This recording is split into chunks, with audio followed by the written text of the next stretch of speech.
सप्तपुरियों में पुरी हो या चार धामों में धाम, सर्वोपरि पुरी धाम में जगन्नाथ का नाम। जगन्नाथ की पुरी भारत में ही नहीं बल्कि दुनिया भर में प्रसिद्ध है। उड़ीसा प्रांत के पुरी में स्थित श्री जगन्नाथ का मंदिर श्री कृष्ण भक्तों की आस्था का केंद्र ही नहीं बल्कि वास्तुकला का भी बेजोड़ नमूना है। इसकी बनावट के कुछ राज तो आज भी राशि है, जिनका भेद इंजीनियरिंग के क्षेत्र में बड़ी बड़ी डिग्रियां लेने वाले भी नहीं कर पाए। आइए आपको बताते हैं भगवान जगन्नाथ के इस मंदिर के बारे में। आइए जानते हैं पुरी के जगन्नाथ मंदिर की कहानी। कहा जाता है कि भगवान जगत के स्वामी जगन्नाथ भगवान श्री विष्णु की इंद्रानिल या कहें नीलमणि से बनी मूर्ति एक अंगुरु वृक्ष के नीचे मिली थी। मूर्ति की भव्यता को देखकर धर्म ने इसे पृथ्वी के नीचे छुपा दिया। मान्यता है कि मालवा नरेश इंद्र द्रिम्न ने, जो कि भगवान विष्णु के कड़े भक्त थे, उन्हें स्वयं श्री हरि ने अपने सपने में दर्शन दिया और कहा कि पुरी के समुद्र तट पर तुम्हें एक लकड़ी का लट्ठा मिलेगा, उससे मूर्ति का निर्माण कराओ। राजा जब तट पर पहुंचे तो उन्हें लकड़ी का लट्ठा मिल गया। अब उनके सामने यह प्रश्न था कि मूर्ति किनसे बनवाएं।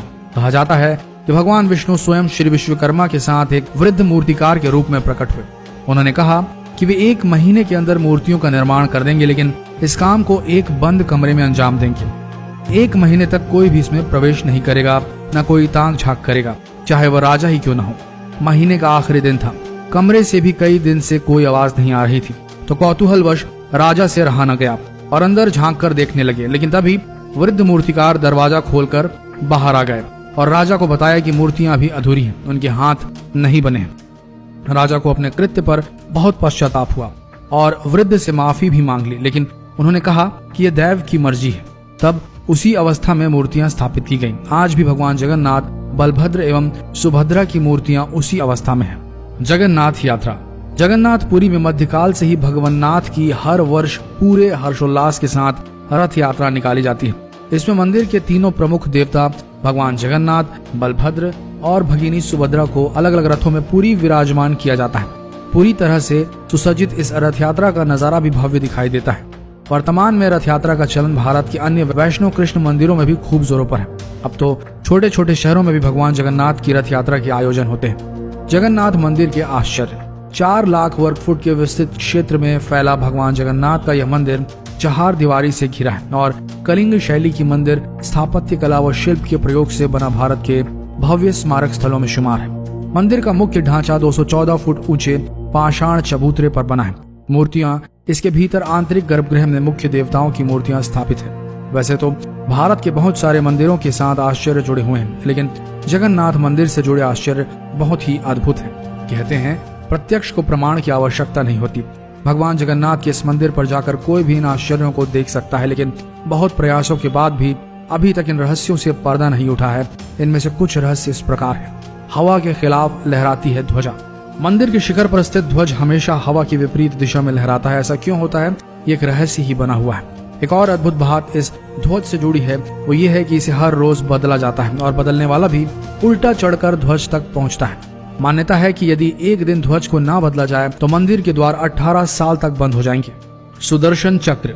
मंदिर के शिखर पर ही अष्ट धातु निर्मित सुदर्शन चक्र है। इस चक्र को नील चक्र भी कहा जाता है और इसे बहुत ही पवित्र माना जाता है। इसकी खास बात यह है कि यदि किसी भी कोने से, किसी भी दिशा से इस चक्र को आप देखेंगे तो ऐसा लगता है जैसे इसका मुंह आपकी तरफ है। दुनिया की सबसे बड़ी रसोई। श्री जगन्नाथ के मंदिर में स्थित रसोई दुनिया की सबसे बड़ी रसोई मानी जाती है। इसमें एक साथ 500 के करीब रसोई और 300 के आसपास सहयोगी भगवान के प्रसाद को तैयार करते हैं। दूसरा, प्रसाद पकाने के लिए 7 बर्तनों को एक दूसरे के ऊपर रखा जाता है और प्रसाद पकाने की प्रक्रिया सबसे ऊपर वाले बर्तन से शुरू होती है। मिट्टी के बर्तनों में लकड़ी पर ही प्रसाद पकाया जाता है। सबसे नीचे वाले बर्तन का प्रसाद आखिरी में पकता है। हैरत की बात यह भी है कि मंदिर में प्रसाद कभी भी कम नहीं पड़ता और जैसे ही मंदिर के द्वार बंद होते हैं प्रसाद भी समाप्त हो जाता है। मंदिर के अंदर नहीं सुनती लहरों की आवाज। ये भी किसी रहस्य से कम आपको नहीं लगेगा कि मंदिर के सिंहद्वार से 1 कदम आप अंदर रखें तो आपको समुद्र की लहरों की आवाज सुनाई देना बंद हो जाएगी, विशेषकर शाम के समय। आप इस अद्भुत अनुभव को बहुत अच्छे से महसूस कर सकते हैं, लेकिन जैसे ही मंदिर से बाहर कदम निकाले आपको स्पष्ट रूप से लहरों की आवाज सुनाई देनी शुरू हो जाएगी। मंदिर के ऊपर नहीं मारते परिंदे भी पर। एक कहावत तो आपने सुनी होगी कि हाँ, मर्जी के बिना परिंदे भी पर नहीं मार सकते, लेकिन जगन्नाथ मंदिर में तो इस कहावत को सच होते आप अपनी आंखों से देख सकते हैं। परिंदों का पर मारना तो दूर, हवाई जहाज तक मंदिर के ऊपर से नहीं गुजरते। नहीं होती ऊपरी हिस्से की परछाई। ये तो विज्ञान का नियम है कि जिस पर भी रोशनी पड़ेगी उसकी छाया भले ही आकार में छोटी या बड़ी बने, लेकिन बनेगी जरूर। लेकिन भगवान जगन्नाथ के मंदिर का ऊपरी हिस्सा विज्ञान के इस नियम को चुनौती देता है, क्योंकि दिन के किसी भी समय इसकी परछाई नजर नहीं आती। यहाँ बहती है उल्टी गंगा। अक्सर समुद्री इलाकों में हवा का रुख दिन के समय समुद्र से धरती की तरफ होता है, जबकि शाम को उसका रुख बदल जाता है और धरती से समुद्र की ओर बहने लगती है। लेकिन यहाँ भगवान जगन्नाथ की माया इसे उल्टा कर देती है और दिन में धरती से समुद्र की ओर व शाम को समुद्र से धरती की ओर हवा का बहाव होता है। कैसे पहुंचे उड़ीसा के जगन्नाथपुरी के धाम? वैसे तो जब भक्त का बुलावा भगवान करते हैं तो वह दुर्गम से दुर्गम स्थल पर भी पहुंच जाता है, और जब उसकी मर्जी नहीं होती तो आंखों के सामने होते हुए भी प्राणी अंदर प्रवेश नहीं कर सकता। जगन्नाथपुरी पहुंचने के लिए रेल, सड़क, वायु किसी भी मार्ग से देश के किसी भी हिस्से से आसानी से पहुंचा जा सकता है। तो दोस्तों, ये थी जगन्नाथपुरी से जुड़ी कुछ रहस्य और कुछ की कहानी। आशा करते हैं वीडियो आप सबको पसंद आया होगा। ऐसे ही वीडियोस के लिए बने रहिए हमारे इस नए पेज शिव पुराण के साथ। धन्यवाद।